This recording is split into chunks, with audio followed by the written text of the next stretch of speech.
നമസ്കാരം. National broadcasting news India gulf റൗണ്ടപ്പിലേക്ക് സ്വാഗതം.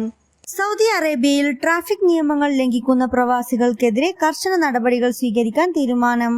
ഗുരുതര ഗതാഗത നിയമലംഘനങ്ങൾ നടത്തുന്ന വിദേശികളെ നാടുകടത്താൻ പുതിയ നിയമ ഭേദഗതിക്ക് ബന്ധപ്പെട്ട വകുപ്പുകൾ അംഗീകാരം നൽകി.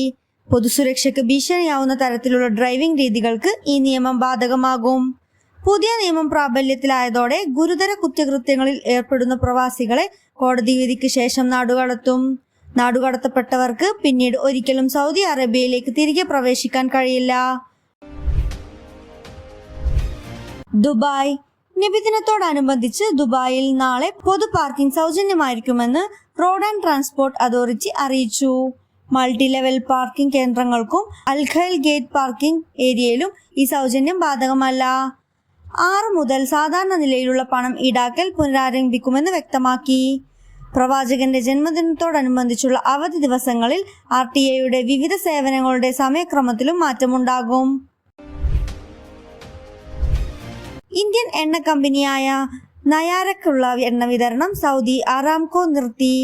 ഇറാഖ് എണ്ണ കമ്പനി സോമോയും ഇന്ത്യയിലേക്കുള്ള വിതരണം നിർത്തിയിട്ടുണ്ട്. നയാരക്കെതിരെയുള്ള യൂറോപ്യൻ യൂണിയൻ ഉപരോധത്തിന് പിന്നാലെയാണ് നടപടി. ജൂലൈ മാസത്തിന് ശേഷം ഇന്ത്യയിലേക്ക് വിതരണം നടത്തില്ലെന്ന് ഷിപ്പിംഗ് രേഖകൾ വ്യക്തമാക്കുന്നു. 3 ലക്ഷം ബാരലാണ് സൗദിയും ഇറാഖും ഇന്ത്യയിലെത്തിച്ചിരുന്നത്. ജൂലൈയിൽ യൂറോപ്യൻ യൂണിയൻ റഷ്യൻ പിന്തുണയുള്ള ഇന്ത്യൻ റിഫൈനറി നയാര എനർജിക്ക് ഉപരോധം ഏർപ്പെടുത്തിയിരുന്നു. യുക്രൈൻ യുദ്ധം ചൂണ്ടിക്കാട്ടിയായിരുന്നു നടപടി. കുവൈത്തിൽ ഫ്ളാറ്റുകളുടെ വാടക നിരക്കുകൾ ഉയരുമെന്ന മുന്നറിയിപ്പുമായി റിയൽ എസ്റ്റേറ്റ് യൂണിയൻ. സന്ദർശക വിസകൾ വീണ്ടും തുറന്നതോടെ പ്രവാസികളുടെ വരവ് വർദ്ധിക്കുന്നത് ഭവന ആവശ്യകത കൂട്ടുമെന്നും രാജ്യത്തെ പ്രധാന സ്ഥലങ്ങളിൽ വാടകയിൽ 7 മുതൽ 10% വരെ വർധനവ് രേഖപ്പെടുത്താമെന്നും real estate union chairman Ibrahim Al Awadi വ്യക്തമാക്കി.